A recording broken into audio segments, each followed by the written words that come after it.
filhos a nós.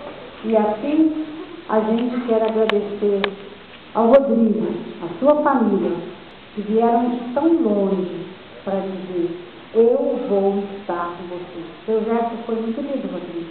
Obrigado especialmente pela sua presença.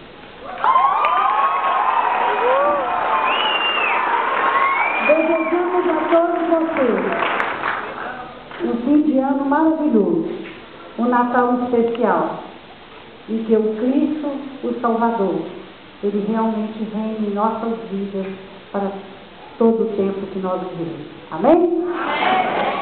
Declaro encerrada essa comunidade.